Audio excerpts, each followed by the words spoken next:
मेरे प्रिय भाई बहनों, मित्रों, मेरे साथियों, आप सबको जय मसीह की। मेरे प्रियो, आप सबका इस चैनल में स्वागत है। आइए हमारे साथ में सम्मिलित होइए और परमेश्वर के आशीषों का आनंद लीजिए। मेरे प्रिय भाई बहनों, मित्रों, मेरे साथियों,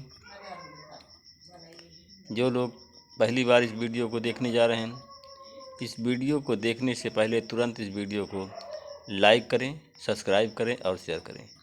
पुराने लोग हैं, देखने से पहले लाइक करें और शेयर करें। मेरे प्रियो, आप लोग जब सब्सक्राइब करेंगे, जितने लोग नए लोग हैं, तो जो सुबह शाम हम वीडियो भेजते हैं, इसका नोटिफिकेशन आपके पास में समय समय पहुंचेगा। और सुबह शाम जब ये नोटिफिकेशन पहुंचता है तो आप लोग इस प्रार्थना को सुनेंगे और हमारे साथ में प्रार्थना करेंगे, जिससे आपकी परमेश्वर की आशीषें आपके जीवन में, आपके घर में पहुँचे और आपके घर में शांति हो। आइए हम सबसे पहले वचन बताएंगे, फिर आपके लिए, आपके परिवार के लिए प्रार्थना करेंगे। मेरे प्रियो, मैं आज मैं वचन लेकर के आया हूँ। जो ये वचन है नीति वचन का है, 31 अध्याय का 26वां वचन है। वह वचन इस प्रकार है: उसके मुँह से बुद्धि की बातें निकलती है, उसके ओंठों पर सदा दया की सीख ही रहती है। मेरे प्रिय भाई बहनों, मित्रों, मेरे साथियों, प्रभु यीशु मसीह के मुंह पर जितनी भी बातें निकलती थी, वह दया की बातें, प्रेम की बातें और बुद्धि की बातें निकलती थी। प्रभु यीशु मसीह हर एक को अपने उपदेश में जो सुसमाचार सुनाते थे, लोगों को बुद्धि की बातें बताते थे, ज्ञान की बातें बताते थे, चंगाई की और छुटकारे की बातें बताते थे। क्योंकि परमेश्वर जो है, हमारा जो परमेश्वर है, उसके ओंठों पर सदा, जब हम देखते हैं, जब भी हम यीशु को देखते हैं और जब भी यीशु हमसे बात करते हैं, तब उनके ओंठों पर दया की ही बात निकलती है, परोपकार की ही बात निकलती है। और परमेश्वर जो हमको सिखाता है और यीशु के वचन हमें जो बताता है, वह हमें दया के बारे में बताता है। कहा, जैसे मैं दयालु हूँ वैसे तुम भी दयालु बनो, जैसे मैं प्रेम करता हूँ वैसे तुम भी प्रेम करो। मेरे प्रियो, क्योंकि यीशु मसीह प्रेम करने वाला परमेश्वर है, वो प्रेमी परमेश्वर है, दया करने वाला परमेश्वर, दयालु। इसलिए मेरे प्रियो, हम देखते हैं कि यीशु ने बीमारों पर दया किया, और बीमारों को दया जब किया तो बीमारों को अच्छा किया, क्योंकि प्रभु यीशु मसीह के अंदर दया थी, इसलिए कि वह दया करने वाला था। मेरे प्रियो, हम देखते हैं लूका की पत्री में, देखते हैं 17 अध्याय का हम 22 वचन में देखते हैं, उसने चेलों से कहा कि वे दिन आएंगे जब मनुष्य का पुत्र के दिनों में से एक दिन देखने को तुम्हें बड़ी उत्सुकता होगी। मेरे प्रियो,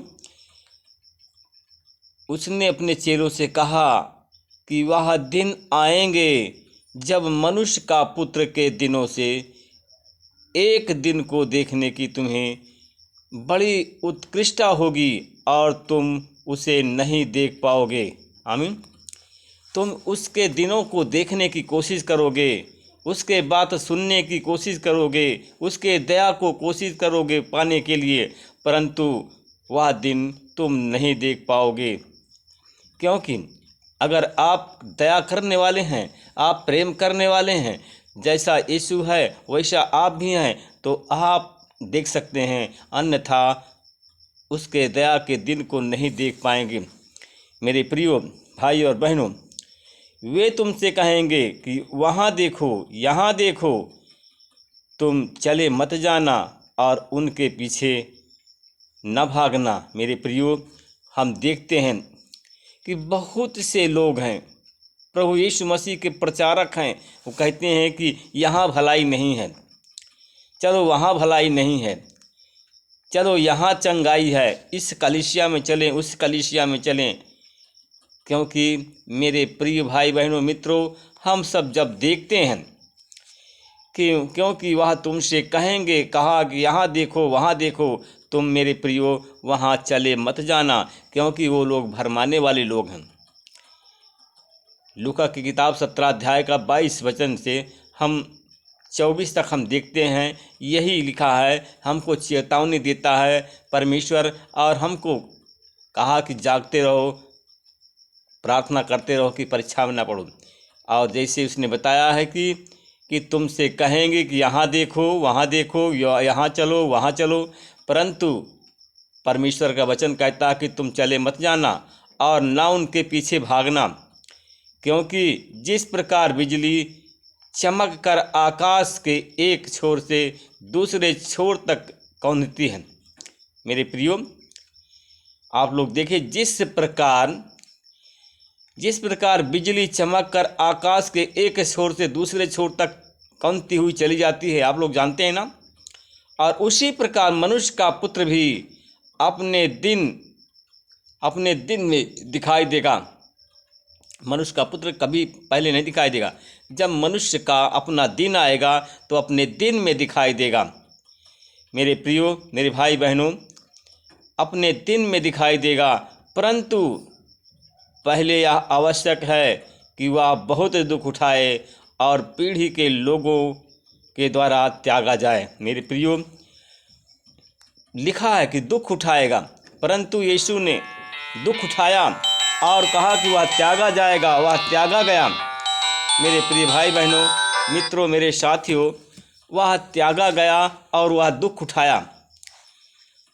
हमारे आप सबके दुख और बीमारी के लिए 39 कोड़े खाए, सर पे कांटों का ताज पहनाया गया, हाथ और पैरों में खीले ठोकी गई। किस लिए कि उसने हम सब पर दया किया, इसलिए कि वह दुख उठाया, पीड़ा को सहा और पीढ़ी के द्वारा वह त्यागा गया। कहा कि त्यागा जाए, क्योंकि वह इतना किया हम सब के लिए, इतना मनुष्यों के लिए किया, फिर भी वह मनुष्यों की पीढ़ी में त्यागा गया। लोग त्याग देते हैं, परंतु परमेश्वर की आज्ञाओं के अनुसार नहीं चलते हैं। मेरे प्रिय भाई बहनों मित्रों, मेरे साथियों, क्योंकि हम जो देखते हैं, क्योंकि परमेश्वर के पास में, जैसे हम देखते हैं कि 31 अध्याय का 25वां वचन में देखते हैं, शक्ति और मर्यादा उसके वस्त्र हैं, वह आने वाले कल को हंस करके उड़ा देती है। मेरे प्रियो, मेरे भाई और बहनों, परमेश्वर के पास में शक्ति है और वह शक्ति पवित्र आत्मा के द्वारा मिलती है, और वही शक्ति मर्यादा का वस्त्र है, जो आप परमेश्वर से वचन के द्वारा कहते हैं। जब प्रार्थना करते हैं परमेश्वर की सामर्थ्य आप पर उतरती है, और जब प्रार्थना करते हैं तो लोग अच्छे होते हैं, तो आपकी मर्यादा और प्रभु की मर्यादा बच जाती है, और आने वाले कल को हंस करके उड़ा देती, क्योंकि आने वाले कल को की चिंता नहीं करती। मेरे प्रियो, आने वाला कल खुद के अपना इंतजाम कर लेगा, हमें कल की चिंता नहीं करना है। कल क्या होगा, क्या नहीं होगा, क्या आने वाला है, मेरे प्रियो, कल जो होगा, कल अपने आप का खुद के इंतजाम करेगा, कल क्या होगा क्या नहीं होगा। मेरे प्रिय भाई बहनों मित्रों, मेरे साथियों, परमेश्वर प्रेम करने वाला परमेश्वर है। अगर आप प्रेम करेंगे तो प्रेम से सब कुछ आपको मिलेगा। दया करेंगे तो, जैसे यीशु कहा, जैसे मैं हूँ दयालु वैसे ही आप भी बनो, जैसे मैं प्रेमी हूँ वैसे आप भी प्रेमी बनें। जैसे उसी प्रकार प्रभु यीशु मसीह के ओंठों पर प्यार झलकता था, और उसके हृदय से कहा संजीवन जल की नदियाँ बहने, उसके प्रेम की, उसके दया की संजीवन जल की नदियाँ बह निकलेगी। मेरे प्रियो, वह प्रेम है, प्रेम का सागर है, दया का सागर है, और यही दया की सीख हमें प्रभु यीशु मसीह देता है। यही दया की सीख इस वचन के द्वारा हमें मिलती है। आमीन। आइए हम आपके लिए और आपके परिवार के लिए प्रार्थना करते हैं। अनुग्रहकारी दयालु पिता परमेश्वर, मैं आपका धन्यवाद करता हूँ प्रभु। आपने सुबह से लेकर के शाम तक हमको सुरक्षित रखा, हमारे पत्नी बच्चों को सुरक्षित रखा, हमारे परिवार को सुरक्षित रखा। हम आपको धन्यवाद करते हैं प्रभु जी। हम आपसे विनती प्रार्थना करते हैं, सुबह से शाम तक कितने लोग हैं नहीं देख पाए, कितने लोग बीमार हो गए, अस्पताल में भर्ती हैं। आपने हमको बचाया, हमारे परिवार को, हमारे पत्नी बच्चों को बचाया। हम आपको धन्यवाद करते हैं, इस चैनल परिवार को बचाया प्रभु जी। हम आपसे विनती प्रार्थना करते हैं, तू दया का धनी है, बचाने वाला परमेश्वर है, छुड़ाने वाला परमेश्वर है प्रभु जी।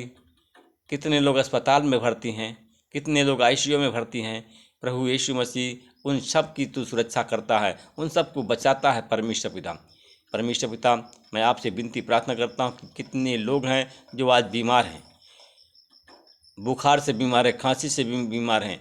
यीशु मसीह तेरे नाम से वो चंगे हो जाए, तेरे नाम की महिमा हो। परमेश्वर पिता, मैं धन्यवाद करता हूँ उन भाई बहनों के लिए प्रभु जी, जो लोग परमेश्वर पिता आज शैतानी बंधन में फंसे हुए हैं, शैतानी बंधन से वो छूट नहीं पा रहे हैं, शैतान उनको छोड़ नहीं रहा है।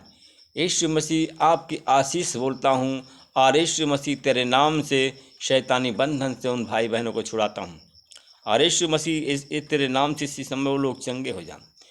परमेश्वर पिता, मैं उन भाई बहनों के लिए प्रार्थना करता हूँ जो आज आंसुओं के साथ में, पीड़ा के साथ में प्रार्थना कर रहे हैं, मांग रहे हैं। यीशु मसीह तेरे नाम से उनकी सारी पीड़ा चली जाए, उनके आंसू पोंछे जाएं और लोग चंगे हों। परमेश्वर पिता, मैं धन्यवाद करता हूँ, उन भाई बहनों के लिए प्रार्थना करता हूँ जिनके पेट से संबंधित कोई भी बीमारी है, यीशु मसीह तेरे नाम से चली जाओ, लोग चंगे हो जाएं।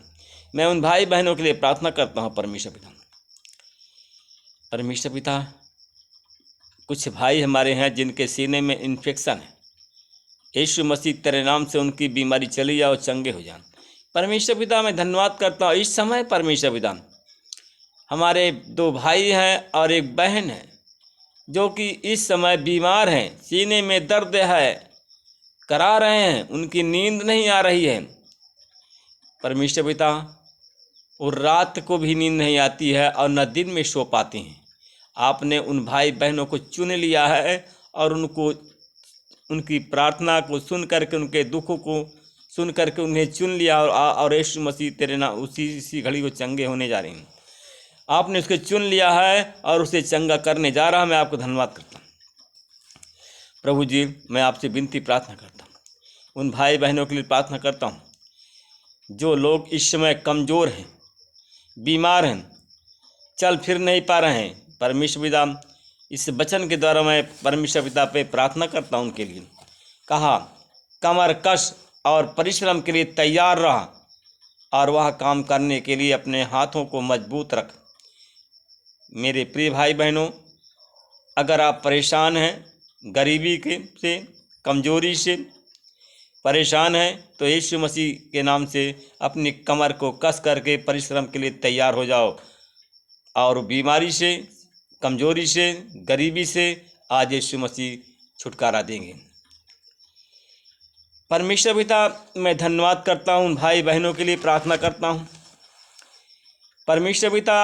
आपने 146 अध्याय के 8वें वचन में कहा था कि वह अंधों को दृष्टि देता है और झुके हुओं को उठाता है। प्रभु अपने भक्तों से प्रेम करता है प्रभु जी। जिनके आँख में धुंधुलापन, मोतियाबिंद, रतौंधी है, उन सारी बीमारी से उनको चंगाई देता हूँ। जो लोग बीमारी के बंधन में बंधे हैं और उसमें बीमारी के कैद में फंस गए हैं, यीशु मसीह तेरे नाम से बीमारी के जाल से, बीमारी के कैद से छुड़ाता हूँ यीशु मसीह के नाम से। वो चंगे हो जाए परमेश्वर पिता, क्योंकि प्रभु अपने भक्तों से प्रेम करता है। मैं उन भाई बहनों के लिए प्रार्थना करता हूँ जो लोग परमेश्वर पिता, जो लोग जिनके पास बच्चे नहीं हैं, उनका परमेश्वर पिता उनके पास संतान नहीं है, उन पर प्रभु आपकी आशीष बोलता हूँ, संतान की आशीष बोलता हूँ। गर्भ का दान उनको मिल जाए, बांझपन के कलंक धो दीजिए और लोग चंगे हो जाएं। तेरे नाम की महिमा करें, तेरे नाम की महिमा करे, तेरे नाम की बड़ाई करे परमेश्वर पिता। मैं उन भाई बहनों के लिए प्रार्थना करता हूँ कि ये सब प्रभु के नाम की स्तुति करें, क्योंकि केवल प्रभु यीशु का नाम महान है, उसकी महिमा पृथ्वी और आकाश के ऊपर है। ये वचन भजन संहिता 148 का 13 में लिखा गया। मेरे प्रिय भाई बहनों, आप सब प्रभु की स्तुति करो, आप सब प्रभु की प्रार्थना करो, और प्रभु के नाम का महान है, प्रभु का नाम सर्वोच्च है और उसकी महिमा आकाश और पृथ्वी के ऊपर है। अगर आप प्रभु के नाम, यीशु के नाम से जो भी कहोगे, आज यीशु के नाम से हो जाएगा। अगर आप कोई जंग जीतना चाहते हैं, कोई आप लड़ाई जीतना चाहते हैं, कोई मुकदमा जीतना चाहते हैं, तो आज उसके नाम से, क्योंकि वो महान नाम है, उसके नाम से प्रार्थना करें, उनके नाम से मांगें, आपका मुकदमा जीत जाएगा। आपकी लड़ाई से आप जीत जाएंगे। आपका विरोधी विपक्षी पराजित हो गया है। आप इस वचन के आधार पर 148 का 13 के वचन के आधार पर प्रार्थना करें, ये सब प्रभु के नाम की स्तुति करें, क्योंकि प्रभु का नाम महान है, उसकी महिमा पृथ्वी और आकाश के ऊपर है। मेरे प्रियो, आप प्रार्थना करें और मांगें, आप हर लड़ाई में जीत जाएंगे। आपका विपक्षी आज से ही